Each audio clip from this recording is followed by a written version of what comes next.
Pharmacist. And हमारे साथ आज डॉक्टर हर्षवर्धन, जो MBBS DNB family medicine, and काफ़ी एक्सपीरियंस डॉक्टर हैं और काफ़ी तजुर्बा है ऑल फील्ड में कि एक डायबिटीज मेलाइटस के ऊपर आज एक डिस्कस करेंगे। और इसके जो कॉम्प्लिकेशंस होते हैं जैसे diabetic neuropathy, diabetic retinopathy, nephropathy, तो उसके बारे में सर आज विस्तार से हमें बताएंगे। Sir we can start now. Okay जी। Thank you doctor Nimit. मैं doctor Harshvardhan Jio Mitra e clinic के माध्यम से आप सभी के लिए आज का टॉपिक है कॉम्प्लिकेशंस ऑफ डायबिटीज मेलाइटस। मेरी आवाज आपको सबको आ रही है और मेरा स्क्रीन आपको सबको विजिबल है। यस सर, ऑडिबल है वॉइस आपकी और विजिबल भी है सर। आवाज भी ठीक है। Yes sir. ठीक है, ओके। तो आप सभी जानते हो कि डायबिटीज हमारा राष्ट्रीय डिसीज है, राष्ट्रीय बीमारी है। तो ये एक थोड़ा इंट्रोडक्शन डायबिटीज के ऊपर। डायबिटीज मेलाइटस क्या है? तो एक तो इंडोक्राइन डिसऑर्डर है। इसमें क्या होता है, तो ब्लड शुगर बढ़ जाती है। दोनों कारण की हो सकती है, या तो इंसुलिन कमी हो, या फिर इंसुलिन काम ना करता हो, या इंसुलिन रेजिस्टेंस हो। कौन कौन से प्रकार की डायबिटीज पाए जाते हैं? तो मुख्यतः टाइप 1 और टाइप 2 डायबिटीज मालूम है। टाइप 1 डायबिटीज जो बचपन से होता है, और टाइप 2 डायबिटीज जो है जो बड़े होने पे होता है। टाइप 1 डायबिटीज जनरली उसको इंसुलिन के सिवा वो ठीक नहीं हो सकता, इंसुलिन चलेगा, उसको लाइफ लॉन्ग इंसुलिन लेना पड़ता है टाइप 1 डायबिटीज को। जबकि टाइप 2 डायबिटीज को ओरल मेडिसिन से चालू करते हैं, बट कभी उनमें भी इंसुलिन की जरूरत पड़ती है। और भी प्रकार के कुछ डायबिटीज है जो कि मैं बताना चाहता हूँ पहले की, जैसे कि जेस्टेशनल डायबिटीज जो प्रेगनेंसी में होता है। उसके बाद आता है latent auto immune diabetes of adult, उसको बोलते हैं शॉर्ट फॉर्म लाडा। ये एक प्रकार का टाइप 1 डायबिटीज ही है, लेकिन ये बचपन में ना होते हुए थोड़ा सा बड़े लोगों में पाया जाता है। टाइप 1 मतलब जिसमें इंसुलिन की कमी हो, इंसुलिन बनता ही नहीं है, उनकी बात चल रही है, ठीक है। वो हो गया टाइप 1। दूसरा है एक और है मैच्योरिटी ऑनसेट हाँ डायबिटीज ऑफ यस। यंग, उसका full short MODY by MODY. हाँ, उसमें वन क्या है, तो second sir. Inherited B cell defect है। हाँ सर, वन सेकेंड। सभी हेल्थ पार्टनर से रिक्वेस्ट है कि वो अपने आप को म्यूट कर ले क्योंकि बहुत इंपॉर्टेंट वेरी इंफॉर्मेटिव वेबिनार है। तो जब आपके क्वेश्चन होंगे तो आप अनम्यूट करके सर से पूछ सकते हैं। हाँ सर, स्टार्ट कीजिए आप। जी जी। तो मैं बता रहा था कि maturity onset diabetes of young ये एक रेयर प्रकार का डायबिटीज है। इसमें बहुत कॉमनली नहीं पाया जाता ये। इसमें बी बी सेल डिफेक्ट होता है। बी सेल मतलब ऐसे सेल्स जो पैनक्रियाज में होते हैं, जो इंसुलिन को बनाते हैं। अब आनुवंशिक में कोई बीमारी के कारण उसका फंक्शन बराबर ना हो, उसके बाद ये लोगों को maturity onset diabetes of young होता है। एक और डायबिटीज पाया जाता है जो नया उसको डेफिनेशन मिला है, टाइप 5 डायबिटीज, मतलब माल न्यूट्रिशन रिलेटेड डायबिटीज। और भी कुछ कारण हैं जो डायबिटीज को के कारण हो सकते हैं, जैसे कि किसी किसी को क्रॉनिक पैंक्रेटाइटिस होते हैं, जो जिनको भाई पित्त की थैली में पथरी हो, और वो पथरी के कारण किसी को अगर वहां पे पैनक्रियास में सूजन आ जाए, जिसको क्रॉनिक पैंक्रेटाइटिस बोलते हैं। या फिर अल्कोहलिक है, उसके बाद पैनक्रियास में सूजन आ जाए, तो ऐसे लोगों में इंसुलिन की डिफिशियंसी के कारण वो डायबिटीज हो सकता है। फिर क्या, फाइब्रो कैलकुलस पैनक्रियाटोपैथी, वही पैनक्रियास की बीमारी। Cystic fibrosis, mitochondrial genetic mutation, ये सब चीजों के कारण डायबिटीज हो सकता है। दूसरा, कुछ लोगों को जैसे वात की बीमारी होती है, तो वो क्रॉनिकली बहुत सालों तक स्टीरॉयड की गोली खाते हैं लोग, तो स्टीरॉयड के कारण भी डायबिटीज हो सकता है। तो वो हो गया। फिर कुशिंग सिंड्रोम, ये भी एक प्रकार का स्टीरॉयड वाला ही बीमारी है। लेकिन ये बाहर से हम स्टीरॉयड की दवा ना खाते हुए शरीर के अंदर ही स्टीरॉयड ज्यादा बन रहा है कोई ट्यूमर के कारण, तो वो कुशिंग सिंड्रोम बोलते हैं। उसमें भी डायबिटीज पाया जाता है। साथ में फिर हाइपरथायराइडिज्म, ग्लूकागोबिटीज होने की आशंका है। लेकिन सबसे कॉमन अगर बोला जाए तो टाइप 1 और टाइप 2 डायबिटीज और कॉमन है। तो हम ये तीन मेन है, इनके ऊपर ही हम लोग बात करेंगे।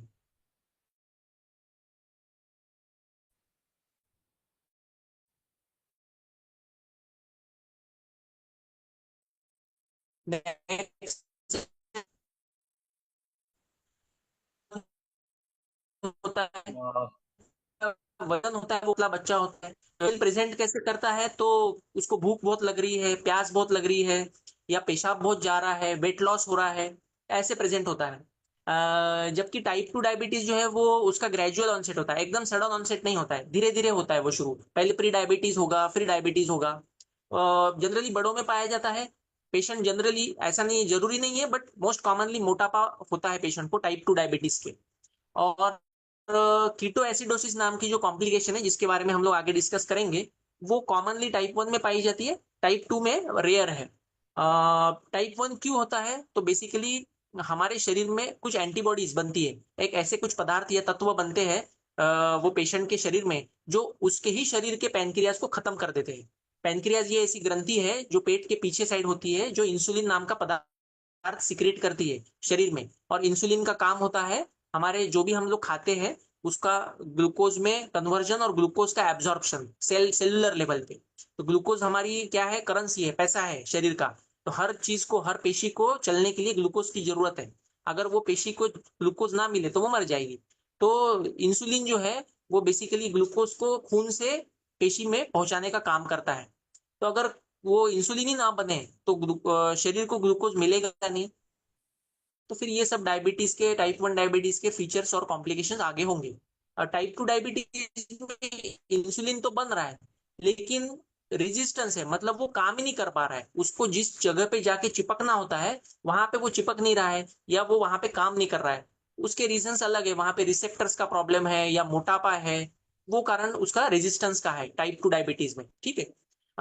उसके बाद हेरिडेटरी जो है वो टाइप 1 में ज्यादा कॉमन है, मतलब आनुवंशिकता। अगर माँ बाप में टाइप 1 डायबिटीज की हिस्ट्री है, फैमिली में किसी को है, तो हो सकता है कि बच्चों में वो जाए। टाइप 2 में भी है, लेकिन टाइप 2 में थोड़ा कम है, टाइप 1 में थोड़ा ज्यादा है।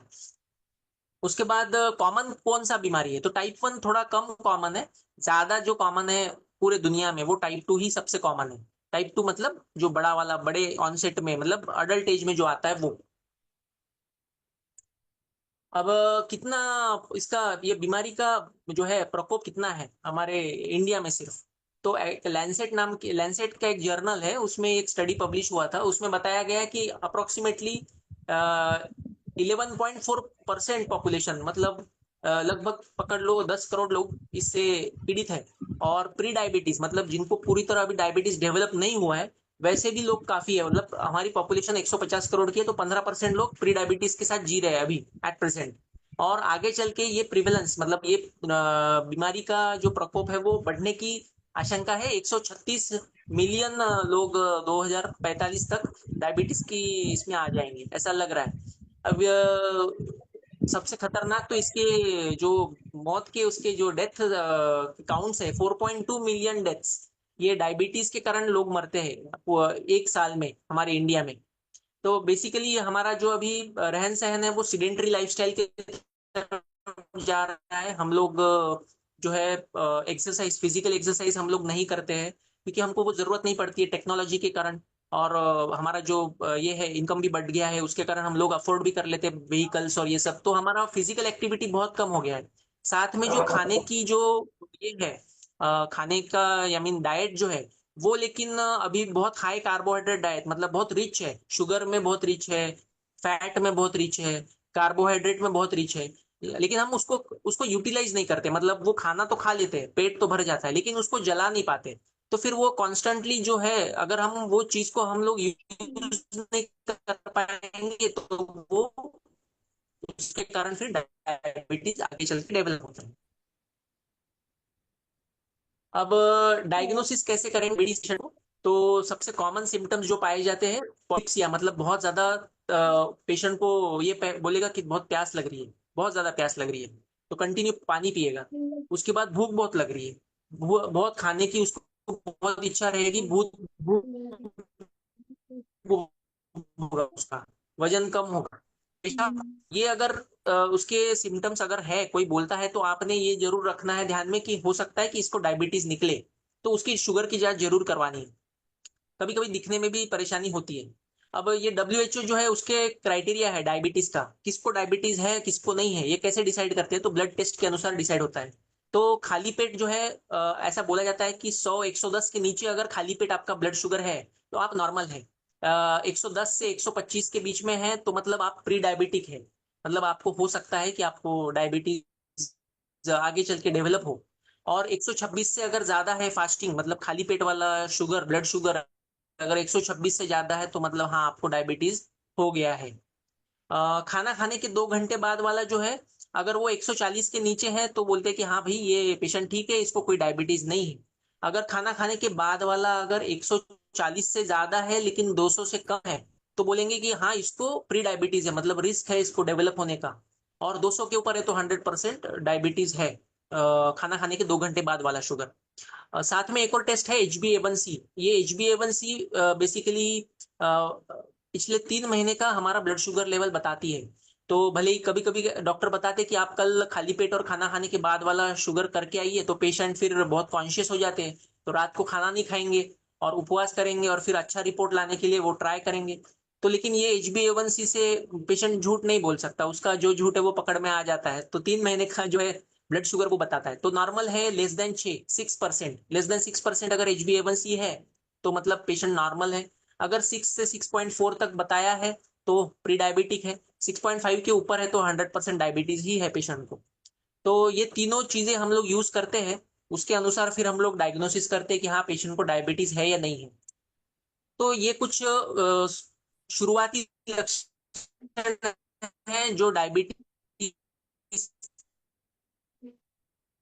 पेशेंट में जाएगा डायबिटीज।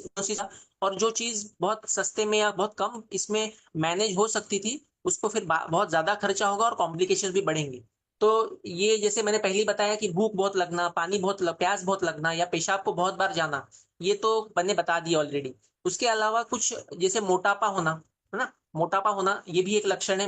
जनरली जिनको मोटापा रहता है उनको शुगर डायबिटीज होने की आशंका होती है। दूसरा, गले के पास ये ऐसे एक तो दाने दाने आना, ये दाने जो है इसको हम लोग स्किन टैग्स बोलते हैं। तो ये जिनको है ये जनरली डायबिटीज के लोगों को पाए जाते हैं। तो ये ध्यान में रखना है, अगर आपके पेशेंट्स को ये गर्दन के पास ऐसे स्किन टैग्स है तो मतलब हो सकता है इनको डायबिटीज हो। दूसरा, गर्दन के पास की जो चमड़ी होती है, स्किन जो होती है वो डार्क कलर की हो जाती है, इसको नाइग्रिकन्स बोलते हैं। तो ये जो है बेसिकली गर्दन के पास की चमड़ी जो है मोटी हो जाती है, डार्क हो जाती है ब्लैक कलर की, और उसमें ऐसी दरारें पड़ती है। तो ये जो है स्किन अगर ऐसी आपको गर्दन के पास दिखे किसी को तो हो सकता है वो पेशेंट को डायबिटीज हो। कुछ पेशेंट जो है जो बहुत जिनका ऑब्जर्वेशन बहुत अच्छा होता है, वो ये भी बताते हैं कभी कभी हॉस्पिटल में जब आते हैं तो कि साहब हम लोग जब पेशाब करते हैं तो पेशाब होने के बाद वहां चींटियां जम जाती है। तो ये चींटियां जमने वाला जो चीज है कि अगर आपको वहां पे चींटी आ रही है पेशाब के वहां पे किया हुए जगह पे, तो मतलब हो सकता है आपको डायबिटीज हो, ब्लड शुगर आपका बढ़ा हो, क्योंकि पेशाब में शुगर निकलती है। तो अगर पेशाब में शुगर निकलेगी तो चींटियां तो शुगर के पास जाएगी ही जाएगी। तो हो सकता है आपको शुगर हो। ठीक है, तो ये ध्यान रखना है, ये कुछ शुरुआती लक्षण है। अब हम लोग आते हैं सीधा कि कॉम्प्लिकेशंस ऑफ डायबिटीज, मतलब डायबिटीज होने से क्या हो सकता है।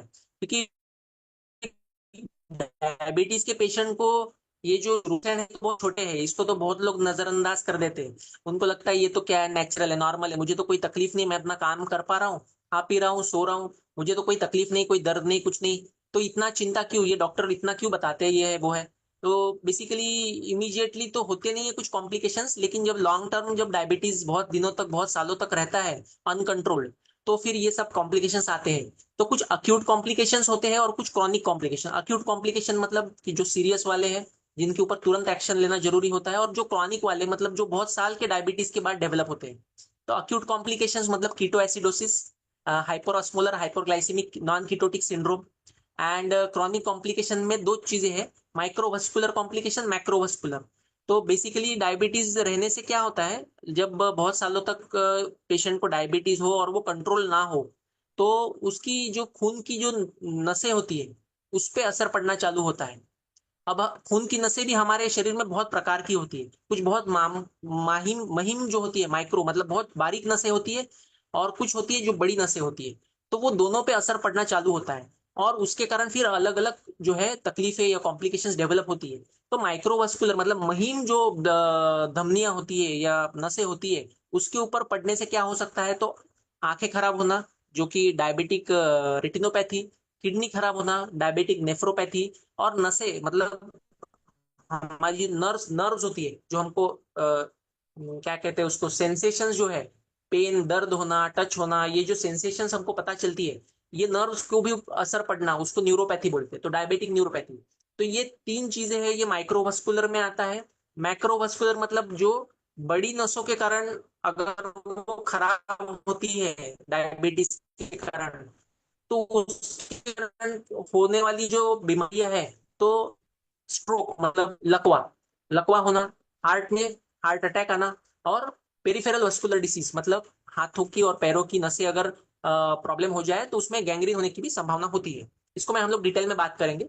तो यही वही जो अभी मैंने बताया था कि अक्यूट कॉम्प्लिकेशन में क्या क्या हो सकता है, क्रॉनिक कॉम्प्लिकेशन में क्या क्या हो सकता है, ये उसका पैथोफिजियोलॉजी, इसके ऊपर ज्यादा ध्यान मत दीजिए क्योंकि काफी डिटेल में है, इसको अभी एक्सप्लेन करने में बहुत टाइम जाएगा। तो ये पैथोफिजियोलॉजी मतलब सेलुलर लेवल पे क्या क्या होता है, वो ज्यादा इंपॉर्टेंट नहीं है अभी। तो हम लोग अक्यूट कॉम्प्लिकेशन जो कि लाइफ थ्रेटनिंग है, मतलब इससे किसी की मौत भी हो सकती है, तो ये चीजें आपको पहचानना बहुत जरूरी है। क्योंकि आपके पास जो पेशेंट आएगा वो कैसा रहेगा, ये किसी को पता नहीं होता शुरू में। तो अगर कोई पेशेंट है कि जिसको डायबिटीज पहले था बट उसने लेना बंद कर दिया दवा, और वो आपके पास और अचानक से उसको जैसे बहुत प्यास लग रही है, बहुत सांस भी उसकी ऐसी फूल रही है, उल्टा जा रहा है, वेट दुबला पतला है, और भूख लग रही है प्यारी, बीपी शौक है, मतलब कम है, सब नींद बेसिक क्या है, पहले शुगर चेक करना, ग्लूकोमीटर से पहले शुगर चेक करना जरूरी है क्योंकि ये डायबिटिक कीटोएसिडोसिस हो सकता है। तो डायबिटिक कीटोएसिडोसिस एक जानलेवा बीमारी है या कॉम्प्लिकेशन है डायबिटीज का। इसमें होता क्या है, तो ये टाइप 1 डायबिटीज वाले पेशेंट्स में पाया जाता है सबसे कॉमन। टाइप 2 में भी होता है लेकिन टाइप 1 वालों में ज्यादा देखा जाता है। तो उसमें क्या होता है कि इंसुलिन कम होने के कारण शरीर में शुगर की मात्रा बहुत ज्यादा 400 500 600 बढ़ जाती है। और शुगर की मात्रा इतनी बढ़ने के कारण और इंसुलिन ना होने के कारण फैटी एसिड्स मतलब हमारा जो शरीर है, तो ग्लूकोज तो डाइजेस्ट नहीं कर पा रहा है, तो वो क्या करता है कि फैट जो हमारा चर्बी होती है उसको तोड़ना चालू करता है, और फिर फैटी एसिड्स डेवलप होती है, हमारे ब्लड में रिलीज होती है, और कीटोन्स नाम का एक पदार्थ बनता है।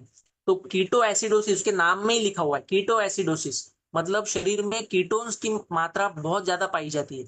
अब ये कीटोन्स आप पेशाब में जांच कर सकते हो, इसकी एक स्ट्रिप आती है, यूरिनरी स्ट्रिप आती है जिसमें urine albumin, urine ketone, urine protein ये चेक कर सकते हैं। तो पेशाब का सैंपल लेना है पेशेंट का, उसमें वो एक स्ट्रिप उसमें डालनी है, तो वो कलर चेंज होता है, उस पर लिखा होता है एग्जैक्टली कितना कलर चेंज है, मतलब कितना प्रोटीन यूरिया है या कितना कीटोन्स है, 1+ है, 2+ है, 3+। तो अगर कीटोन पॉजिटिव है तो बहुत बड़ी सीरियस प्रॉब्लम, और शुगर अगर 400 500 600 है मतलब बहुत सीरियस प्रॉब्लम है। पेशेंट का बीपी भी अगर कम ज्यादा है मतलब बहुत सीरियस प्रॉब्लम है, इसको तुरंत तुरंत को अस्पताल भेजना पड़ेगा, नहीं तो पेशेंट की मौत हो सकती है। ये बहुत ज्यादा सीरियस कंडीशन है, इसमें एसिडोसिस भी होता है। पेशेंट का मैनेजमेंट वार्ड लेवल पे या भर्ती करके तुरंत मतलब नॉर्मल भर्ती करके नहीं होगा, आईसीयू में ही भेजना पड़ता है क्योंकि इंसुलिन लगाना है, सलाइन लगाना है, बीपी बढ़ाने की दवा लगाना, बहुत सारी चीजें करनी होती है। तो बेसिकली आईसीयू मैनेजमेंट लगता है ये पेशेंट को। तो जल्द से जल्द ऐसे पेशेंट को अगर आपके पास आता है बीपी कम है, तो एक सलाइन, नॉर्मल सलाइन, डीएनएस नहीं, रिंगर लैक्टेट नहीं, नॉर्मल सलाइन लगा के उसको तुरंत तुरंत भेजो जहां पे आईसीयू की व्यवस्था है, क्योंकि ये जानलेवा बीमारी है, डायबिटिक कीटोएसिडोसिस बहुत खतरनाक बीमारी है। ये उन्हीं को होती है जिनको टाइप 1 डायबिटीज है या टाइप 2 है लेकिन दवा नहीं खा रहे हैं। दूसरी सीरियस बीमारी है hyperglycaemic hyper osmolar non ketotic coma. तो ये दो टाइप 2 डायबिटीज वाले जो है जिनको बड़े होने के बाद डायबिटीज निकला है, उनमें पाई जाती है। ये और खतरनाक है क्योंकि इसमें वो कीटो एसिडोसिस वगैरह तो नहीं होता है, लेकिन डिहाइड्रेशन मतलब पानी की कमी, इलेक्ट्रोलाइट की डिस्टरबेंसेस, और मॉर्टेलिटी 10 टाइम्स है, मतलब डायबिटिक की से भी ज्यादा खतरनाक हो जाए, कोई कोई माँ चोट लग जाए, कोई किसी को अटैक आ जाए, तो उसके कारण भी ट्रिगर होता है। जिनको डायबिटीज पहले से था और कोई इन्फेक्शन हो जाए तो भाई वो उसको ये हाइपोला कीटोटिक कोमा हो सकता है। ज्यादा डेंजरस है वो है हाइपोग्लाइसेमिया कम होना। तो आप बोलेंगे सर डायबिटीज में तो शुगर बढ़ती है तो शुगर कम कैसे हो रही है?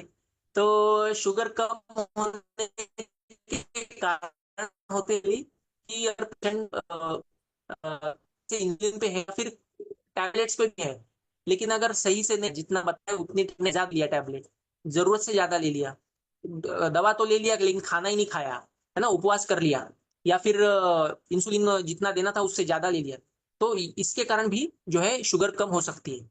तो अगर खान पान पे ध्यान नहीं है, दवा बराबर से नहीं ले रहे हैं, तो शुगर कम होने के चांसेस है। तो शुगर कम होंगे तो क्या होगा? ये आपने हर पेशेंट को, डायबिटीज के हर पेशेंट को समझाना है कि शुगर कम होने के क्या लक्षण है।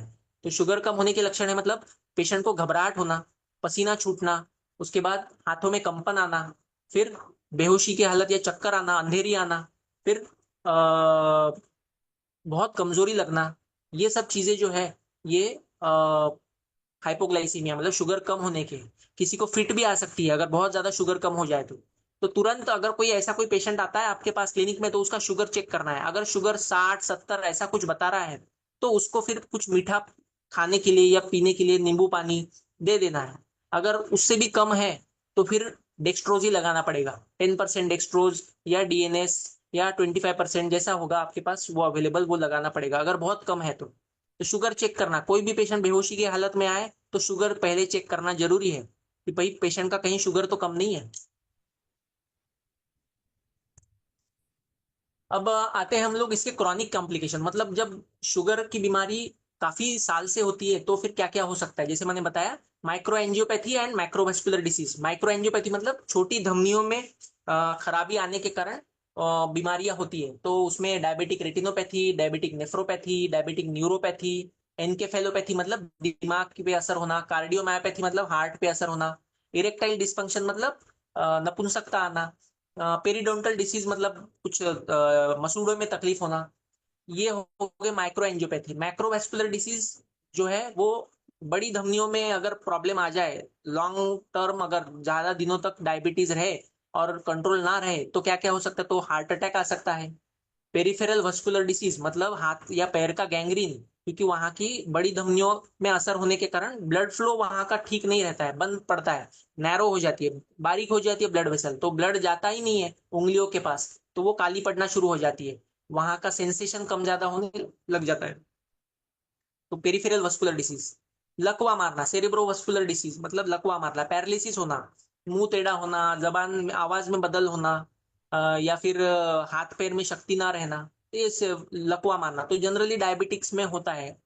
पूरे इंडिया में क्या पूरे दुनिया में अटैक, हार्ट अटैक और पैरालिसिस का सबसे ज्यादा कारण है डायबिटीज और ब्लड प्रेशर।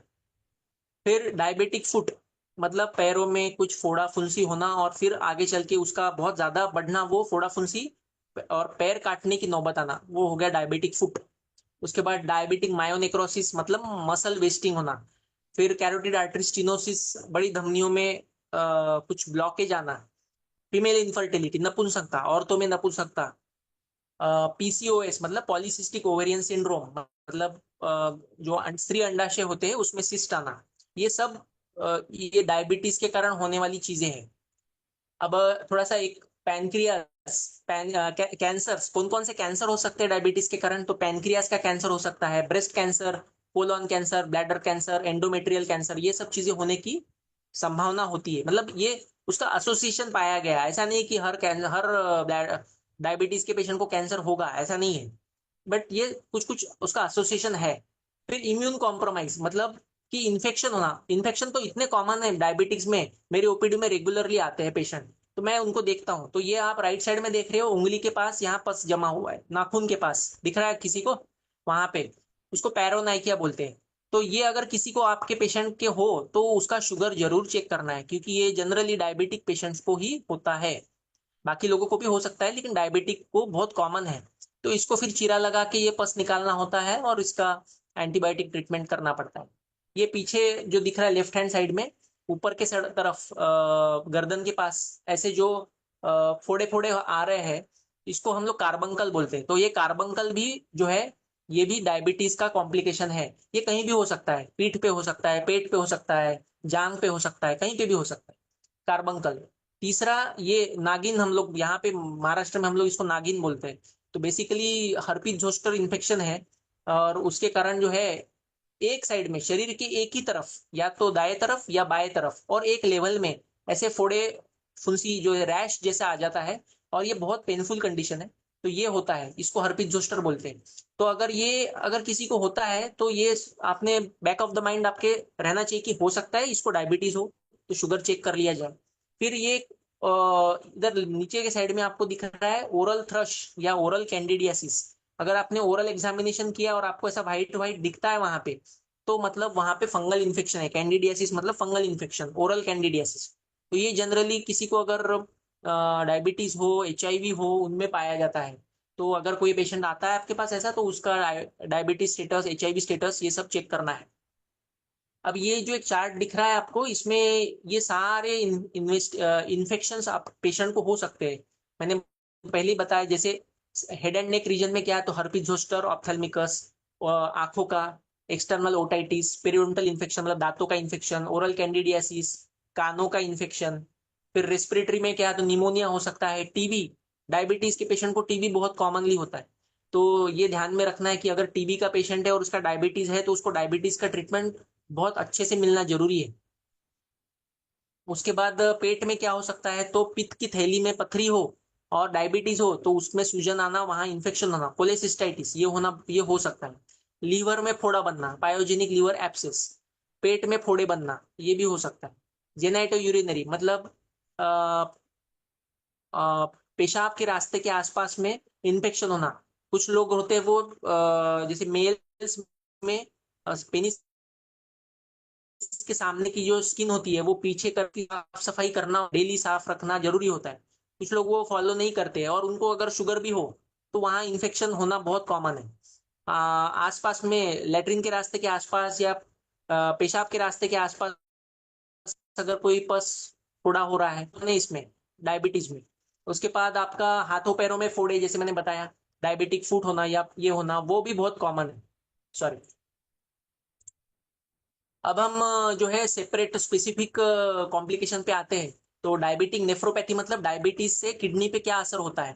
तो आप देख रहे हो ये यहाँ पे लेफ्ट साइड में आपको एक फोटो दिख रहा है, जहाँ पे वो बंदा, वो डॉक्टर उसके पैर को ऐसा दबा के देख रहा है। तो सूजन तो दिख रही है, कॉम वेरी कॉम, बहुत ही क्लासिक साइन है ये, पिडल इडिमा। मतलब पैरों में सूजन। अगर कोई पेशेंट आपके पास आता है पिडल इडिमा करके, तो या तो उसका डायबिटिक नेफ मतलब उसका किडनी पे प्रॉब्लम हो सकता है। किडनी पे प्रॉब्लम हो सकता है, हार्ट में प्रॉब्लम हो सकता है, लीवर में प्रॉब्लम हो सकता है। तो सारी जांचें करानी पड़ेगी। ऐसा नहीं कि सिर्फ किडनी के कारण हो रहा है, हार्ट के कारण या लीवर के कारण भी हो सकता है। खून की कमी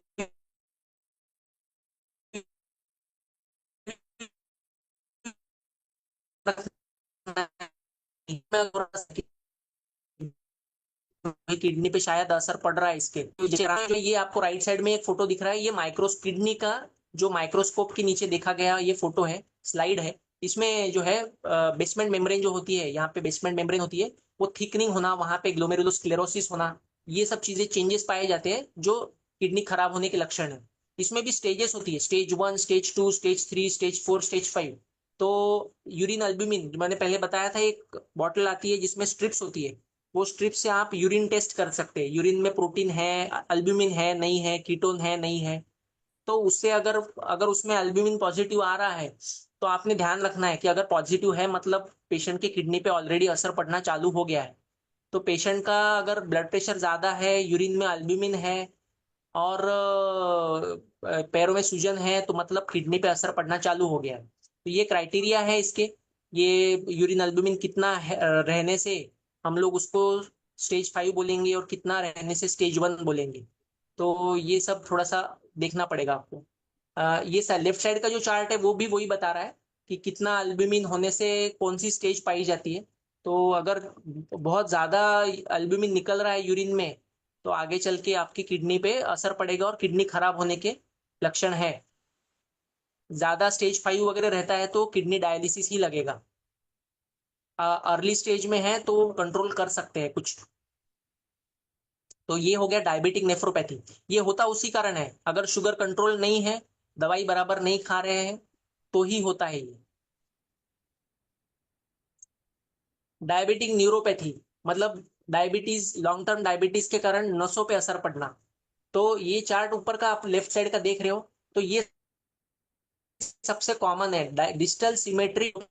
मतलब हाथों में और पैरों में, जहां पे हम लोग सॉक्स पहनते हैं या हैंड ग्लव्स पहनते हैं, वहां पे पेशेंट बोलता है झुंझुनी लग रही है, चीटियां लग रही है, या जलन हो रही है, या दर्द हो रहा है।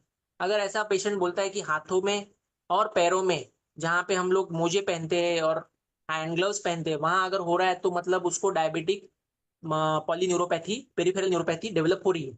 और भी प्रकार की न्यूरोपैथी होती है, जैसे ऑटोनॉमी न्यूरोपैथी, मतलब किसी का पेट साफ नहीं हो रहा है, किसी को जैसे क्या बोलते हैं उसको, उल्टिया जैसा लग रहा है, उसके बाद किसी का चक्कर आ रही है, चलते वक्त चक्कर आ रही है, ऐसा बेड से उठ बैठे हुए एकदम खड़ा होता है तो उसको चक्कर आ जाती है, तो ये एक ऑटोनोमिक न्यूरोपैथी का प्रकार हो सकता है। मोनोन्यूरोपैथी मतलब उसको सिर्फ एक पैर में जलन है या एक हाथ में जलन है, वो भी हो सकता है। तो ये जो मैडम यहाँ पे देख रही है, ये कुछ ही जो है एक फाइबर होता है, प्लास्टिक का फाइबर होता है, उससे वो सेंसेशन देख रही है, मतलब पेशेंट को पूछ रही है कि आपको ये जो चुभ रहा है या नहीं चुभ रहा है, पता चल रहा है नहीं पता चल रहा है। इसी से पता चलता है कि पेशेंट की नसें खराब हो गई है या नहीं खराब हुई है। तो ये चेक करना बहुत जरूरी है। जब कोई कोई पेशेंट मेरे पास आता है और वो बोलता है कि पैरों में झुंझुनी लग रही है या पैरों में से चप्पल निकल रही है, अपने आप चप्पल छोड़ रहा है पैर, तो मैं इसका ये चेक करके देखता हूँ कि पैरों की नसें खराब हो गई है या नहीं खराब हुई है। ये भी शुगर की दवा बराबर ना खाने से, शुगर की मीठा खाने से या शुगर का डायबिटिक डाइट ना फॉलो करने से होने वाली बीमारी है। तो ये एक हो गया। इसमें ये भी होता है लॉस ऑफ इरेक्टाइल डिस्फंक्शन, मतलब अ, ये क्या कहते हैं उसको, नपुंसकता आना, जो पेनिस है पेन बराबर ना होना, ये भी वो एक कारण हो सकता है। डायबिटीज भी एक कारण है। बहुत सारे पेशेंट आते हैं कि तकलीफ होती है संबंध बनाते वक्त, तो मैं पूछता हूँ उनको कि भाई आपका डायबिटीज वगैरह का कभी चेक हुआ है, तो बोलते नहीं कराया नहीं, तो फिर जब टेस्ट करते तो डायबिटीज निकलता है, तो वो भी एक कारण है। अ, ठीक है, आगे चलते हैं। Diabetic foot. अब ये जो मैंने अभी इसके पहले जो डायबिटिक न्यूरोपैथी का बताया कि पेशेंट को पैरों में कुछ पता नहीं चलता बराबर, या उसको वहां पे ये लगता है, झुंझुनी लगती है, या टिंगलिंग लगता है, नमनेस लगता है, तो वही कारण है ये डायबिटिक फुट होने का।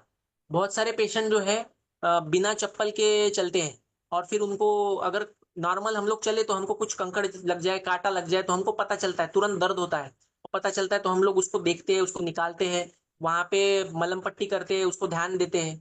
लेकिन ये पेशेंट को पता ही नहीं चलता, शुगर वाले पेशेंट को जिनकी नसें खराब है, जिनको न्यूरोपैथी डेवलप हो चुकी है, उनको ये पता ही नहीं चलता कि वहां पे नीचे में कुछ चुभा है, वो उसके ऊपर ध्यान नहीं देते, तो ये ऐसे फोड़े हो जाते हैं। तो ये लेफ्ट हैंड साइड में आपको जो दिख रहा है कि अंगूठे के वहां पे, जहां जहां पैर का कांटेक्ट जमीन के पास होता है, वहां वहां पे वो डेवलप होता है।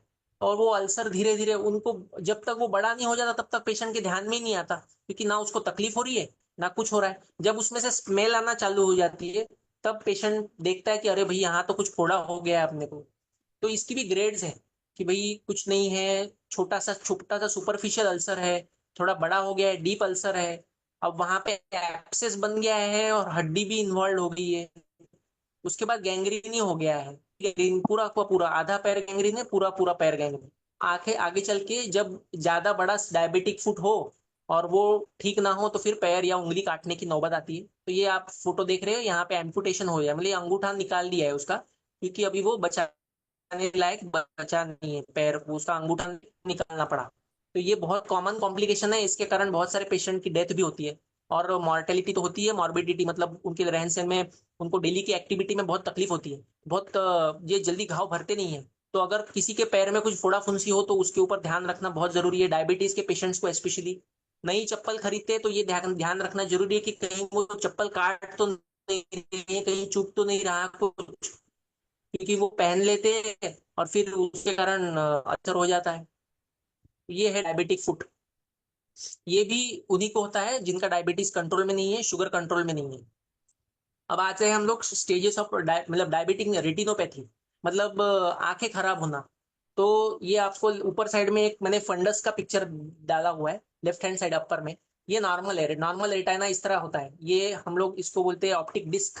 यहाँ से खून की नसें हमारे ब्लड आंखों को सप्लाई करती है। और ये होता है मैक्यूला। यहाँ से हम लोगों को फोकस मिलता है, मतलब हम लोग जो भी देखते हैं वो ये हिस्सा से देखते हैं। ये वाला जो हिस्सा है ना मैक्यूला, इसी से हम लोगों की नजर बनी हुई है। तो और ये वाला जो है ना डायबिटिक पेशेंट का फंडस का पिक्चर है। तो आप देख रहे हो यहाँ पे ये ऐसे लाल लाल लाल लाल निशान आ रहे हैं, है ना। ये सब एक्सुडेट्स है और हिमरेजेस है। तो इसके कारण क्या है, इसकी नजर कमजोर हो जाती है। ये देखने के लिए ये स्टेजेस ये जो ना पहले नॉर्मल था, फिर ये ज्यादा बड़ा बड़ा हो गया, ज्यादा नसें जो थोड़ी थी वो ज्यादा बड़ी हो गई, उसके बाद हिमरेजेस होने चालू हो गए। तो ये ऐसे स्टेज 1 2 3 4 है प्रोलिफरेटिव डायबिटिक रेटिनोपैथी।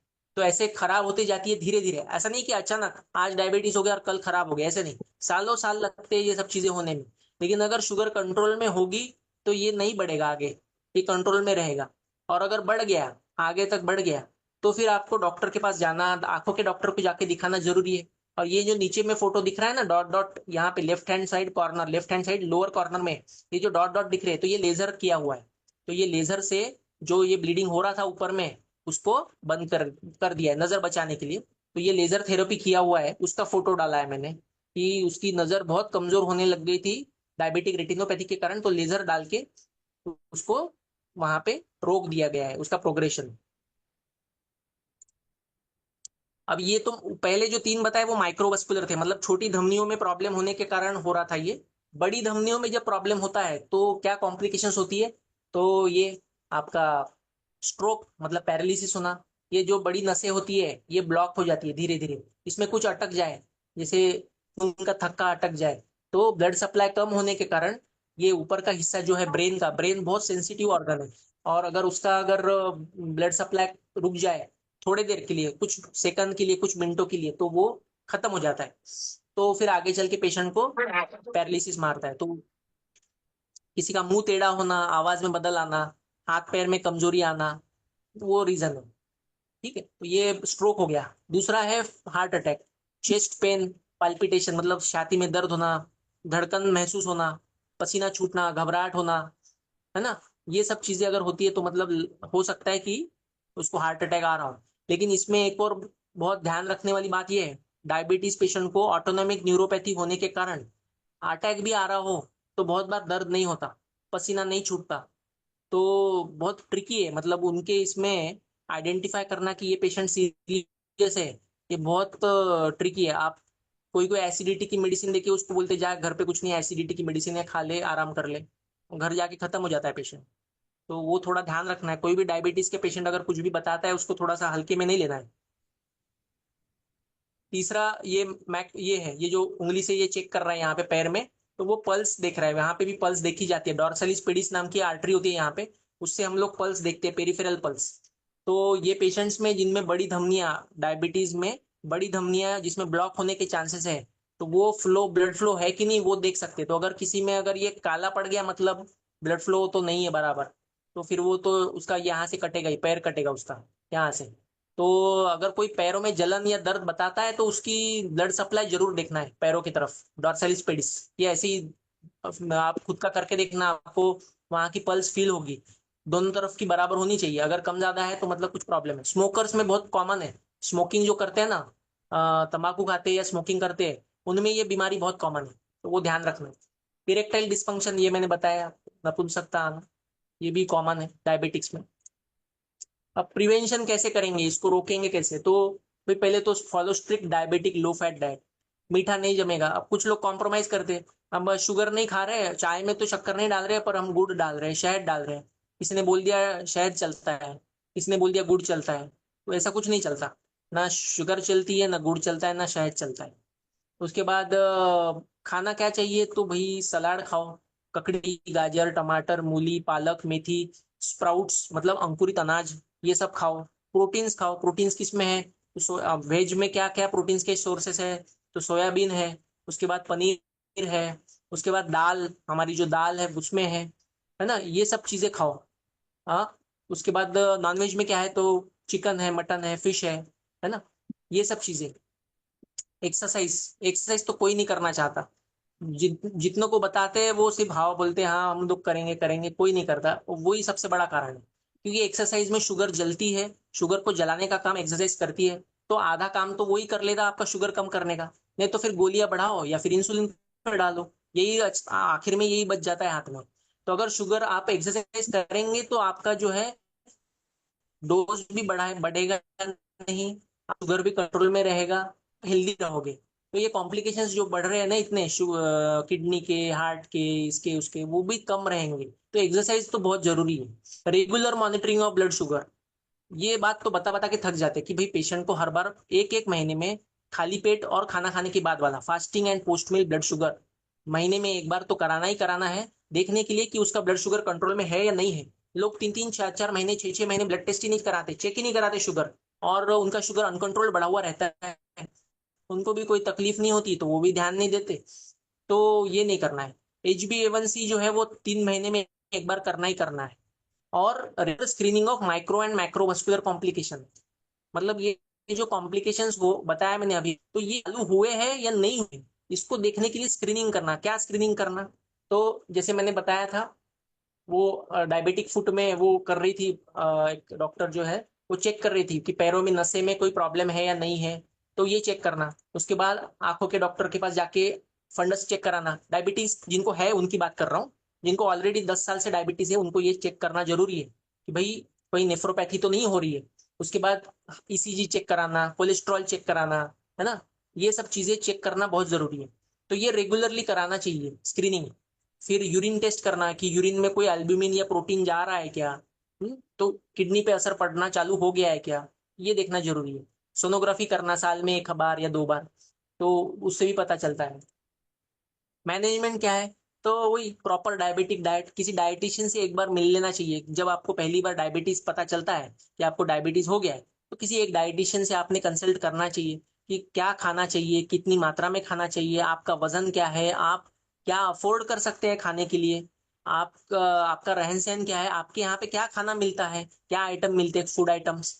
तो उसके हिसाब से वो आपका डाइटिशियन, क्या आपको पसंद है क्या नहीं पसंद है, वो सब आपको डाइटिशियन आपका पिक डाइट प्लान बना के दे देगी, वो फॉलो करना है। वो रेगुलर वैसा है फॉलो करना है। उसके बाद complete and strict compliance of anti diabetic medicine, मतलब जो डॉक्टर साहब ने आपको दवा दी है, अब लोग क्या करते हैं कि भाई शुरू में दवा चालू कर लेते हैं, उसके बाद फिर करेले का जूस, नीम के पत्ते का जूस, फिर और कोई जूस, उस पे आ जाते हैं, और आंवले का जूस, और ये दवाई बंद कर देते हैं, या होम्योपैथी चालू कर देंगे या और कुछ चालू कर देंगे।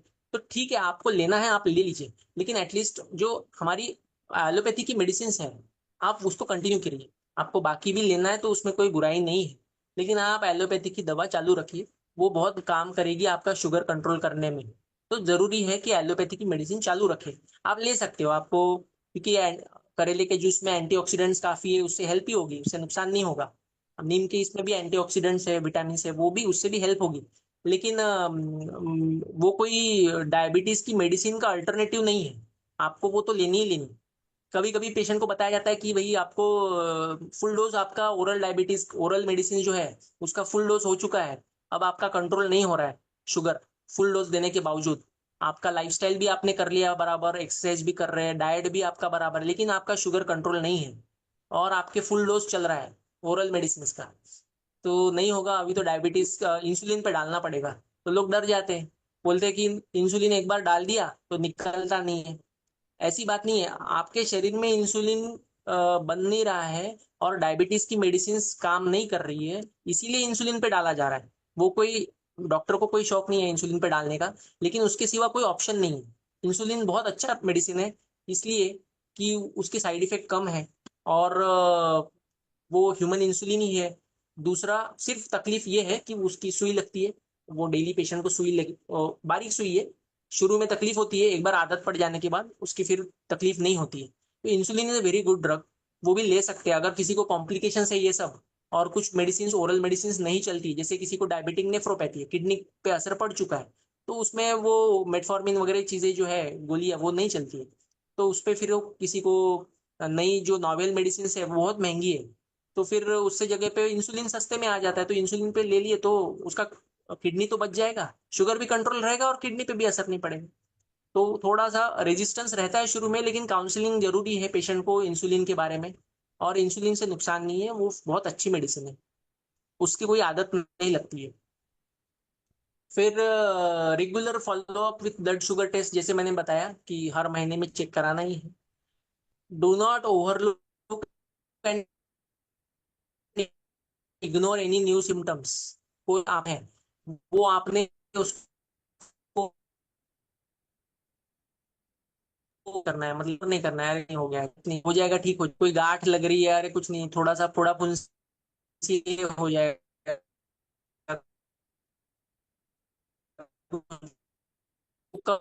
पड़ेगा, लग रही है, और पैरों में मतलब कुछ तो किडनी पे ऐसा। फिर भी, और मतलब वही जैसे मैंने बताया,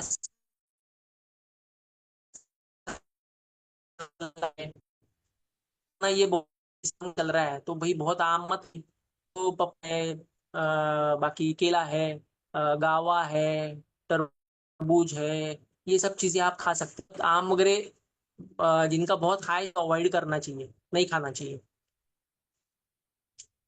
इसके आगे जिनको पैरों में झुंझुनी है या न्यूरोपैथी है, तो उनको तकलीफ होती है, रात को नींद नहीं आती है उनको, बहुत तकलीफ होती है, तो उसमें ये ट्राइसाइक्लिक एंटी डिप्रेसेंट्स, SSRI है ना, ये सब चीजें हम लोग ऐड कर सकते हैं सिम्टोमेटिक रिलीफ के लिए। प्रीगाबा है ना, प्रीगाबा नॉरट्रिप्टिलिन, ये सब चीजें ऐड कर सकते हैं। विटामिन सप्लीमेंट दे सकते हैं। उसके बाद कुछ डायबिटिक रेटिनोपैथी के लिए कुछ ये नए डोसेजेस या नए ड्रग्स आए हैं। हालांकि ये बहुत हाई लेवल के, मतलब हमारे यहाँ तो ये जो रेटाना वाले जो डॉक्टर होते हैं ना, स्पेशलिस्ट, वो ही देते हैं, क्योंकि ये इंट्राविट्रियल मतलब आंखों के अंदर देने वाली चीजें हैं। वो लोग उनके अंडर आते हैं, हम लोग। अब ये सॉरी, अभी तक ये मेडिसिन आई है, जैसे एम्पाग्लिफ्लोजिन, डापाग्लिफ्लोजिन, कैनागिफ्लोजिन, ये भी दे सकते हैं अगर किसी को जैसे नेफ्रोपैथी डेवलप। और तो ये मेडिसिन हम लोग ऐड कर सकते हैं, है ना, लिप्टिन, ये भी ऐड कर सकते हैं। तो लेकिन वो देख के पेशेंट की क्या है, ब्लड शुगर कितना है, उसका क्रिएटिनिन कितना है, यूरिन एल्बुमिन कितना है, उसका ब्लड प्रेशर कितना है। ब्लड प्रेशर बहुत जरूरी है देखना। ब्लड प्रेशर की मेडिसिन भी डायबिटिक नेफ्रोपैथी में एसी इनिबिटर या ARB, मतलब एंजियोटेंसिन कन्वर्टिंग एंजाइम, जैसे कैप्टोप्रिल, लिसिनोप्रिल, या फिर ARB जैसे लोसार्टन, टेलमिसार्टन, वो अच्छा काम करती है, वो डायबिटिक नेफ्रोपैथी रोकने में काम आती है। अब ये जो है घर पे ध्यान रखने लायक, पेशेंट को बताने लायक क्या चीजें हैं जो उन्होंने डायबिटिक फुट होने को रोकने से क्या करना चाहिए, तो हर रोज पैर अच्छे से धोना है, उसको सुखाना है, उसके बाद कोई फोड़ा फुंसी है कि नहीं चेक करना है, हाथ को, मतलब पैरों को सेंस दर्द वर्द होता है कि नहीं वो चेक करना जरूरी है। कोई दोनों उंगलियों के बीच में कुछ ये क्या कहते हैं, क्रीज में कुछ फंसा है या कुछ है लगा हुआ है, कुछ फोड़ा है, कुछ रेडनेस है, वो देखना है। नाखून काटना बहुत जरूरी है, नेल हाइजीन वो बहुत जरूरी है। उसके बाद क्रैक्ड स्किन है क्या, वो देखना जरूरी है, उसको भी एग्जामिन करना जरूरी है। ये एक जो एग्जामिन यहाँ कर रहे हैं वो सेंसेशंस, पैरों के सेंसेशन देखने के लिए फिलामेंट प्लास्टिक का या का, उससे वो देखते हैं कि भाई चुभ रहा है कि नहीं चुभ रहा है, वो देखने के लिए। इससे पता चलता है कि भाई न्यूरोपैथी डेवलप हुई है या नहीं हुई है। ये MCP shoes, MCP diabetic shoes, जिनको डायबिटिक न्यूरोपैथी डेवलप हो गई है या डायबिटिक फुट डेवलप हो रहा है, उन्होंने ये चप्पल और शूज मिलते हैं मार्केट में, वो कस्टमाइज होते हैं, मतलब पेशेंट को वो शॉप में जाना होता है, उसके माप के अनुसार वो बनवा के देते हैं। तो ये स्पेशल प्रकार के शूज है, इससे उसका प्रोग्रेशन आगे नहीं होगा। तो ये MCP चप्पल या MCP शूज देना है पेशेंट को, प्रिस्क्राइब करना बहुत जरूरी है। ठीक है, थैंक यू। ये ओके सर, थैंक यू आज सो मच का सर। मेरा प्रेजेंटेशन था, एक शॉर्ट में, बहुत बड़ा टॉपिक है, इतना सब मैंने थोड़ा फास्ट बताया, क्योंकि 1 घंटे का हमारा टाइम था, उसमें मुझे क्वेश्चन आंसर भी लेना है, और बहुत टॉपिक बहुत बड़ा है। तो आई होप कुछ मैंने थोड़ा बहुत कवर कर लिया है। किसे आपको अगर कुछ क्वेश्चंस है तो किसे आप पिलो पूछ सकते किसे पिलो जी जी, वंडरफुल वेबिनार सर। बहुत बारीकी से आपने हर टॉपिक को के पॉइंट को समझा है यहाँ पर। बहुत अच्छा वेबिनार रहा है सर अभी। और सभी हेल्थ पार्टनर से रिक्वेस्ट है मेरी, एक एक करके आप क्वेश्चन पूछ सकते हैं डॉक्टर साहब से।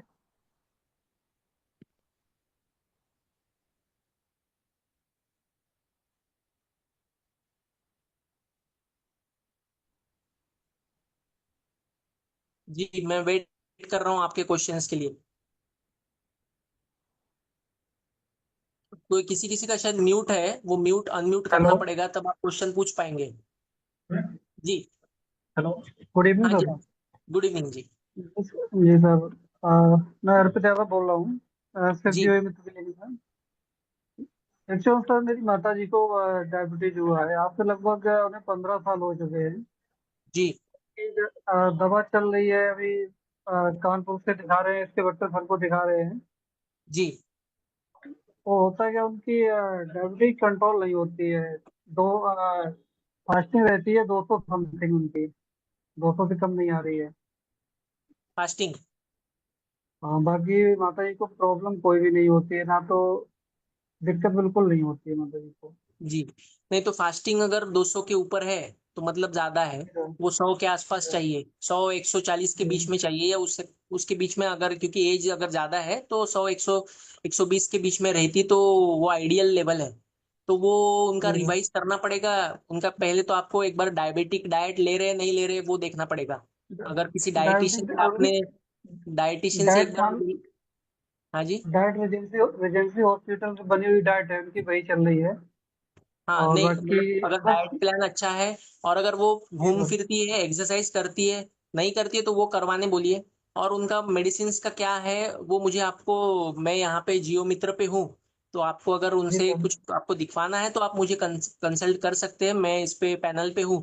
तो आप मुझे उनके जी डिटेल क्या क्या मेडिसिन चल रही है उसका एक फोटो, और उनके लेटेस्ट जो फास्टिंग पोस्ट मील के ब्लड शुगर के लेवल्स, और HbA1c, और किडनी फंक्शन टेस्ट, और यूरिन रूटीन माइक्रोस्कोपी, ये इतनी टेस्ट आप मुझे करके भेज दीजिए। तो हम लोग जी देखेंगे उसमें क्या कर सकते हैं तो। जी सर। बाकी अभी दवा इनकी जो चल रही है जारला एम का चल करके चल रही है, फिफ्टी जी। 500 वाली। और जी। जारवाना M3 चल रही है इनकी। जी। और ग्लिफ्टेड ग्लिफ्टेड आती है ये, डीपा ग्लिफ्टेड, डापा ग्लोबजिन 5 mg वाली, जी। ये चल रही जी। है। और इनके जी।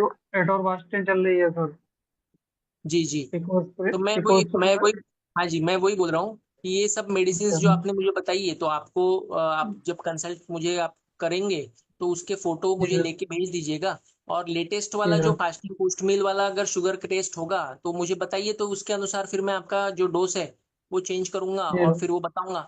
लेकिन आपने उनको ये रिक्वेस्ट करनी है कि भाई व्यायाम करना है, चलना फिरना बहुत जरूरी है, और डायबिटिक डाइट मतलब बिल्कुल मीठा नहीं जमेगा, मतलब नहीं जमेगा।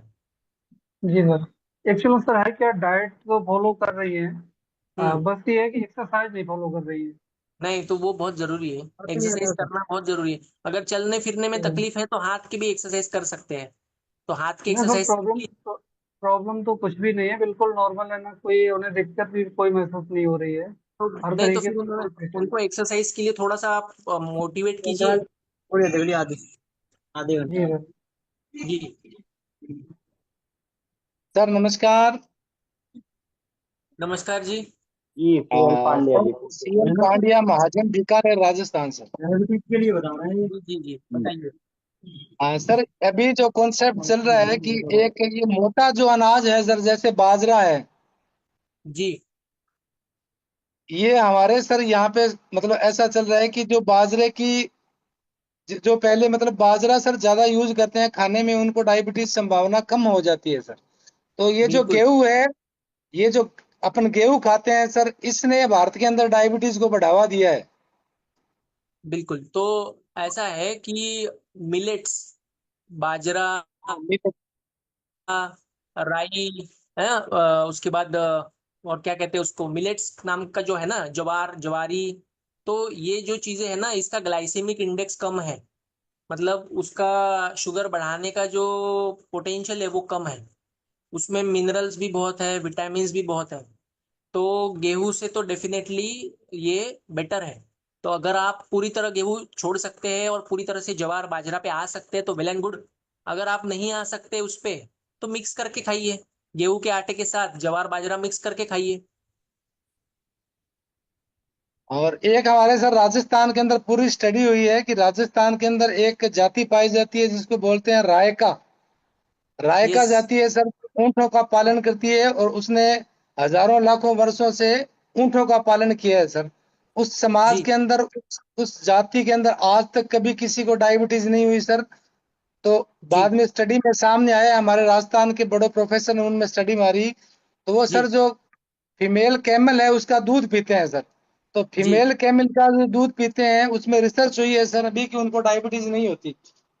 ओके।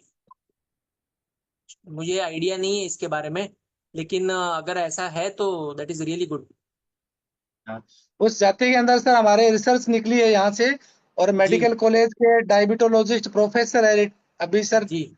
उन्होंने ये रिसर्च किया था। तो राय का जो जाति है राजस्थान के अंदर, उसके अंदर आज तक किसी को डायबिटीज नहीं हुई सर। ओके। तो वो सर जो अच्छी बात। फीमेल जो कैमल होता है उसका दूध पीते हैं सर। तो उसमें बाद में ये है कि ये इंसुलिन इंसुलिन सेंसिटिविटी को बहुत ज्यादा बढ़ा देती है सर ये बता दो। जो। हाँ। हो उसके अंदर सकता। सर अभी तक कोई रिपोर्ट केस नहीं हुआ है डायबिटीज का, अभी राजस्थान के अंदर सर। Okay okay okay. मेरे को पढ़ना पड़ेगा इसके बारे में, मैं देखता हूँ ऑनलाइन। हाँ जरूर देखिए सर, आपको बड़ी जानकारी मिलेगी इसमें। जी जी बिल्कुल। Thank you. Okay sir. नमस्कार सर। थैंक जी यू पीएल नमस्ते। पांडे जी। नेक्स्ट क्वेश्चन पूछिए। नमस्कार सर। जी नमस्ते, बताइए। बेसिक से 3 क्वेश्चन थे सर। जैसे एक तो किसी की फैमिली में हिस्ट्री रहती है कि हाँ इनको किसी को डायबिटीज है तो इनकी फैमिली में आगे जाके किसी न किसी को होगी। फर्स्ट चीज ये रहती है। और सेकंड है किसी को अगर डायबिटीज नहीं है सर, जैसे कि कम उम्र के बच्चों में भी देखा जा रहा है कि उनको डायबिटीज हो जाती है, तो सर उनको क्या अपने लाइफ स्टाइल में परिवर्तन करना चाहिए, फिर कुछ खाने में ऐसी चीजें ऐड करनी चाहिए जिससे उनको डायबिटीज कुछ लंबे समय तक बच सकते हैं, उसके बाद हो जाए उनको। और दूसरा जिनको जेनेटिकल, तो उनको क्या वो हो। जी। तो हाँ जी। तो ऐसा है कि जिनको डायबिटीज पहले बचपन में निकल रहा है तो यूजुअली टाइप डायबिटीज के लिए रहन सहन वाला तो उसका हिसाब नहीं है कि कुछ गलत खा रहे पी रहे या फिर गलत कुछ रहना है उसके कारण उनको डायबिटीज हो रहा है, ऐसा नहीं है। टाइप 1 डायबिटीज में वो ऑटो एंटीबॉडीज बनती है और उसके ऊपर पेशेंट का कंट्रोल नहीं होता है। तो वो पेशेंट्स में उन्होंने स्ट्रिक्ट डायबिटिक डाइट मतलब बिल्कुल मीठा बंद करके उनका जो है इंसुलिन का जो भी रहता है उनका शेड्यूल, वो इंसुलिन के हिसाब से उन्होंने वो इंसुलिन लेना है और उसकी ट्रीटमेंट और ग्लाइसेमिक कंट्रोल चेक करना है। तो वो तो उसका है। अब कुछ लोगों में जैसे अभी हमारे यहाँ पे वेस्टर्न डाइट थोड़ा सा प्रचलित हो रहा है। तो वेस्टर्न डाइट में शहरी भागों में जैसे कि कोई बहुत हाई कैलोरी डाइट जैसे केक खाते हैं बच्चे, या फिर मोटापा, बच्चों में मोटापा बढ़ रहा है, फिर घी बहुत खाएंगे, बटर खाएंगे, तली हुई चीजें फ्राइड चीजें ज्यादा खाएंगे, और एक्सरसाइज नहीं है, खेल कूद कम है। तो इन लोगों में बचपन में अगर ओबेसिटी मतलब मोटापा आ जाता है तो आगे चल के इनको डायबिटीज होने की आशंका है। तो इन्होंने, इनके माँ बाप ने और सबने इनको बेसिकली ऐसा है कि खाने में हेल्दी खाना, घर में पका हुआ खाना, फ्रेश खाना, ये देना जरूरी है। जो रेडीमेड मिल रहा है या जिसमें बहुत ज्यादा शुगरी कंटेंट है वो अवॉइड करना। बहुत ज्यादा तली हुई चीजें फ्राइड चीजें अवॉइड करना, सलाद ज्यादा खिलाना, फ्रूट्स ज्यादा खिलाना, और इनको बाहर भगाना खेलने के लिए कि ये थोड़ा सा खेले कूदे और इनका फिजिकल एक्सरसाइज हो। तो इससे जो है मोटापा कम हो और इनको आगे चल के भविष्य में डायबिटीज डेवलप ना हो। ये आप कर सकते हैं। जी सर, एक बेसिक सा क्वेश्चन और था सर। जैसे किसी को बीपी की गोली चल रही है, ब्लड प्रेशर की, चाहे वो डायबिटिक हो या फिर डायबिटिक, तो सर मतलब उसका सही टाइम क्या रहता है देने के लिए सर? अधिकतर अभी डॉक्टर ने चेंज कर दिया सर, बहुत सारे रात को देने लगे हैं, जो पहले मॉर्निंग में देते थे सर। तो जी। तो उसमें ऐसा है कि पेशेंट का बीपी कितना है उसके ऊपर डिपेंडेंट है। अगर नॉर्मल है, ज्यादा ज्यादा बड़ा ज्यादा हाइपरटेंशन ज्यादा नहीं है तो सुबह के टाइम दे सकते हैं। लेकिन अगर उनको लगता है कि सुबह का मेडिसिन देने के बावजूद अगर रात के टाइम में, क्योंकि बीपी का मेडिसिन का भी असर का जो एक टाइम रहता है ना, उसका एक ड्यूरेशन रहता है। अगर उसके बाद भी अगर पेशेंट को शाम को या रात में बीपी ज्यादा बढ़ा हुआ रहता है, तो फिर वो गोली जो है रात में भी जोड़नी पड़ सकती है। अब उसमें भी कुछ रहता है कि बीपी कम करने की गोलियां जो है, उसमें बहुत सारे प्रकार है। अगर कोई डायूरेटिक नाम का एक ग्रुप है, वो डायूरेटिक अगर देते हैं तो उससे थोड़ा पेशाब ज्यादा बनती है। तो पेशाब बनने वाली अगर बीपी की गोली है, तो वो रात को दे के तो फायदा नहीं होगा, क्योंकि पेशेंट फिर रात भर पेशाब ही करते रहेगा। तो फिर वो सुबह दी जाती है। और जो डायूरेटिक ग्रुप की नहीं है, तो वो रात को दे सकते हैं। तो पेशेंट की कंडीशन के अनुसार उसको क्या क्या दवाइयाँ चल रही है, और अगर उसको एक से ज्यादा मेडिसिन की जरूरत है, तो फिर उसको डिवाइडेड डोज में दे सकते हैं। तो अगर 2 टाइम दे रहे तो उससे कोई नुकसान नहीं है।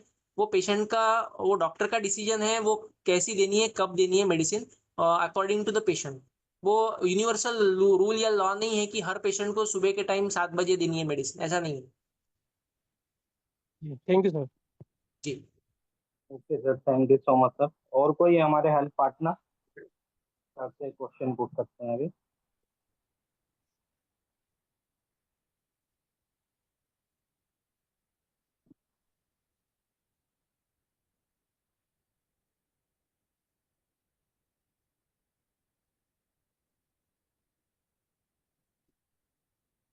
नहीं है शायद कोई क्वेश्चन, सारे सॉल्व हो गए। दिलीप कुमार जी मौर्य, DRX प्रदीप मौर्य।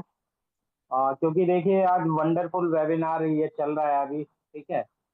और diabetic patient all over India में सब जगह रहते हैं, आपके पास भी आते हैं। तो आप प्लीज क्वेश्चन पूछ सकते हैं डॉक्टर साहब से ना।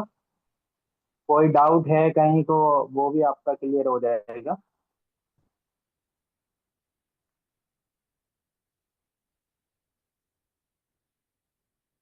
मैं जियो मित्र के ऐप पे एज अ पैनल पे हूँ, as a physician and surgeon.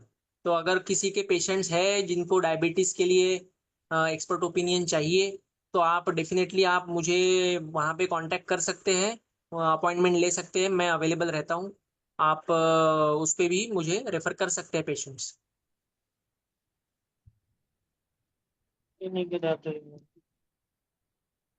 जी, पूछिए। जी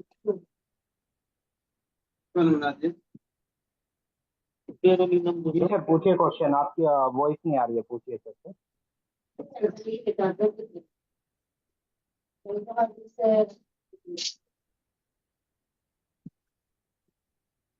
जी कन्हैया जी, आप क्वेश्चन पूछना चाह रहे हैं सर से?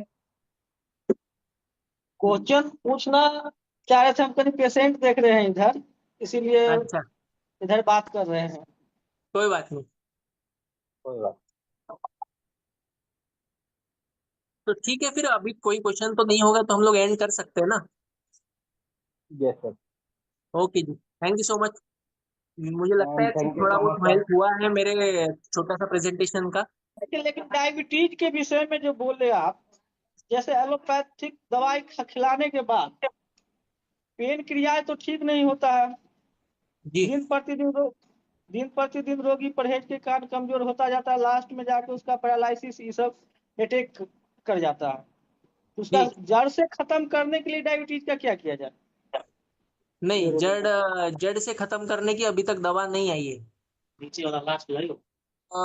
दवा जो है, लास्ट लास्ट। एलोपैथी दवा है, उससे पैनक्रियास खराब होता है ऐसा नहीं है। बट उससे शुगर अगर कंट्रोल में रहता है, तो वो बेसिकली आपका लाइफ स्पैन जो है ऑलमोस्ट नॉर्मल हो सकता है। मतलब अगर कोई जो हमारा लाइफ स्पैन, मतलब हमारा आयु जो है जितना चाहिए उतना आदमी नॉर्मल जी सकता है, डायबिटीज के साथ भी, दवाइयों के साथ। ऐसा नहीं है कि उसका लाइफ शॉर्ट हो जाता है, अगर वो सही से दवा लेता है तो। हाँ, उसको पूरी तरह से जड़ से मिटाने की अभी साइंस उतना ये नहीं हुआ है, मतलब वो आई नहीं है अभी कोई मेडिसिन वैसी। बट गुड आपका evening health sir. Healthy life, आप पूरे पूरी जिंदगी आप हेल्दी लाइफ के साथ रह सकते हो, अगर शुगर कंट्रोल में है तो। Good evening sir. मैंने काफी डाइटिशियंस को देखा है जो दावा करते हैं कि हम लोग डायबिटीज को रिवर्स कर देते हैं थ्रू डाइट्स ओनली, और आपकी जो मेडिकेशन है वो छुड़वा देते हैं। तो इज इट ट्रू, मतलब ये पॉसिबल है कि डाइट से ऐसा हो सकता है? जी। तो हम लोग, कोई भी पेशेंट हमारे पास जब पहली बार आता है, अगर वो प्री डायबिटिक है, या फर्स्ट टाइम कुछ डायग्नोस हुआ है, तो हम लोग उनको पहले बोलते हैं कि आप पहले डाइट कंट्रोल कीजिए, एक्सरसाइज कीजिए, पहले तुरंत मेडिसिन शुरू नहीं करते। तो अगर कोई प्री डायबिटिक है और डाइट कंट्रोल कर लेता है और एक्सरसाइज कर लेता है, लाइफस्टाइल चेंज करता है, तो उसका वैसे ही नॉर्मल हो जाता है। ठीक। लेकिन ऐसे पेशेंट्स को हम लोग ये बताते हैं कि आपको रेगुलर फॉलोअप रखना है। अब ये जो क्लेम करते हैं कुछ कि आपका हम लोग दवाई बंद कर देंगे और रिवर्ट करा देंगे या कर देंगे, बंद हो जाएगा आपका हमेशा के लिए, तो ये नहीं, सच बात नहीं है। डेफिनेटली आपका मेडिसिन का कम हो जाती है, कुछ कुछ बंद भी हो जाती है, लेकिन वो टेम्पररी फेज है, that is a temporary phenomena. कुछ सालों बाद या कुछ महीनों बाद वो पेशेंट को दोबारा उसका शुगर बढ़ना चालू होता है और उसको मेडिसिन लेनी पड़ती है। तो वो मार्केटिंग थोड़ा सा उनका रहता है कि हम लोग वो तो साइलिसिया बढ़ है, साइलिसिया बढ़ है। गुड प्रोडक्ट है, वो तो करते ही है, बट ये क्लेम करना कि हाँ डायबिटीज ठीक कर देंगे, तो दैट इज नॉट करेक्ट। वो पूरी तरह से ठीक नहीं होता, वो टेम्पररी हो जाता है, आपका शुगर कम होता है, तो दैट इज गुड। मैं तो बोलता हूँ कि शुगर की मेडिसिन कम से कम हो और डाइट से और लाइफस्टाइल से ही कंट्रोल हो जाए तो बहुत बेस्ट है। Thank you so much sir. Okay sir, thank you जी, सो मच सर। और थैंक सर यू। मेरा एक क्वेश्चन है कि ड्रग इंड्यूस डायबिटीज के कुछ जी ड्रग्स हैं ऐसी जो डायबिटीज को इंड्यूस करती है, मतलब जिसके कारण डायबिटीज हो जी सकता है, क्योंकि नेफ्रोटॉक्सिक ड्रग्स भी हैं सर। तो थोड़ा सा आप बताएंगे कि कौन कौन सी ऐसी ड्रग्स है जो जिससे डायबिटीज होने के चांसेस रहते हैं सर। जी। तो सबसे कॉमनली यूज ड्रग्स जो है वो है स्टीरॉइड्स। ठीक है, सबसे कॉमनली यूज स्टीरॉइड्स, डेक्स हाइड्रोकॉर्ड, है ना, डेक्सामिथासोन। एक सेकंड, जस्ट एक सेकंड, एक सेकंड।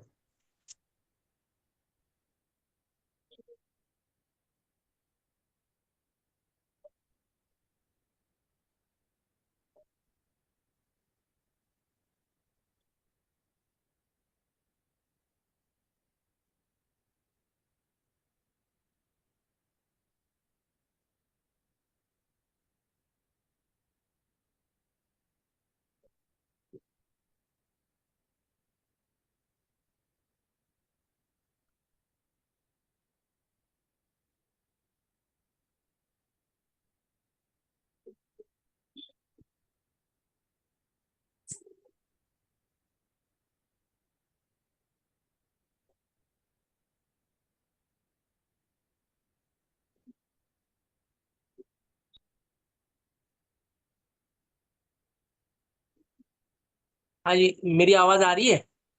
यस सर, आ रही है सर। जी जी, सॉरी मैं डिस्कनेक्ट हो गया था। तो मैं बता रहा था कि स्टीरॉइड जो है, प्रेडनिसोलोन, वाइसोलोन, डेक्सामिथासोन, हाइड्रोकॉर्ड, ये जो दवाइयाँ हैं जो कि यूज होती है कॉमनली और अनरिस्ट्रिक्टेड भी यूज होती है, मतलब उसका तुरंत रिलीफ मिले पेशेंट को इसलिए दी जाती है। तो उसमें भी आपका जो है शुगर बढ़ती है, डायबिटीज होता है। स्टीरॉयड इटसेल्फ नेफ्रोटॉक्सिक भी है कि वो अगर ज्यादा रहती है, अगर देते हैं 3 मास, तो उससे आपको किडनी असर पड़ सकता है, किडनी खराब हो सकती है, मेडिकल रीनल डिसीज हो सकता है। साथ में pain killers, NSAIDs, chronic एनसेड use, तो जैसे मेडिसिन लेते हैं क्रॉनिकली, जैसे डाइक्लोफिनैक, असिक्लोफिनैक, ये दवाई अगर रेगुलरली लेते पेन के लिए, तो उससे डायबिटीज पे तो असर नहीं पड़ेगा, लेकिन किसी को डायबिटीज है और वो अगर ले रहा है ये मेडिसिन रेगुलरली, तो उसके ऑलरेडी किडनी पे असर पड़ता है डायबिटीज का, और ये डबल इम्पैक्ट, डबल धोखा जो है ये पेन किलर का किडनी पे पड़ता है। तो नेफ्रोपैथी होना, डायबिटिक या ड्रग इंड्यूस नेफ्रोपैथी होना बहुत कॉमन है। तो पेन किलर, एनसेड, एनसेड ग्रुप के पेन किलर, डाइक्लोफिनैक, असिक्लोफिनैक, नेप्रोक्सेन, ये सब चीजें थोड़ा सा ध्यान से देना है डायबिटिक पेशेंट को। स्टीरॉयड भी जो अगर देते हैं, जरूरत है तो शॉर्ट कोर्स हो जाए, बहुत लॉन्ग कोर्स नहीं कि 6 6 महीने खा रहा है शुगर स्टीरॉयड की गोली या इंजेक्शंस, बिल्कुल नहीं देना चाहिए। Okay sir, thank you so much sir. जी, थैंक यू सो मच। और कोई हमारे हेल्थ पार्टनर, 1 मिनट है सर के पास, कोई क्वेश्चन पूछ सकता है अभी भी। अगर डाउट्स हैं किसी के। दिनेश कुमार जी, डॉक्टर दिनेश कुमार, आप क्वेश्चन पूछना चाह रहे थे सर? जी।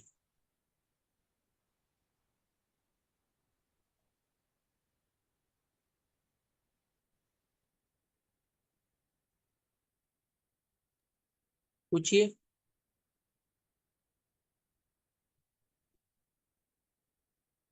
Okay sir, thank you so much sir. काफी वंडरफुल वेबिनार रहा है सर आज का, और जी बहुत बारीकी से आपने स्टेप बाय स्टेप डायबिटीज के बारे में, उनके कारण जो जो बीमारी होने वाली है आगे, उनके बारे में जी। भी आपने बहुत अच्छे से समझाया विस्तार पूर्वक। और आई होप है कि नेक्स्ट टाइम कि वेबिनार ऐसा ही करेंगे सर, न्यू टॉपिक के साथ। और बहुत बहुत धन्यवाद सर, आपने अपना कीमती समय दिया। जी, thank you so much. And hello. सभी हेल्थ पार्टनर्स को बहुत बहुत धन्यवाद। जी सर। ये बोल रहे हैं कि सर इसमें कै बजे से कै बजे तक रहते हैं ओपीडी में? आप किसी भी टाइम दिखा सकते हैं, सुबह 8 बजे से रात के 10 बजे तक सर अवेलेबल रहते हैं। ये सर कहाँ दोपहर में 1 बजे के। कहाँ कहाँ से देखते हैं? महाराष्ट्र से हैं? जी जी जी। अच्छा, ठीक। ठीक है, सभी हेल्थ पार्टनर्स का बहुत बहुत धन्यवाद अपना कीमती समय देने के लिए।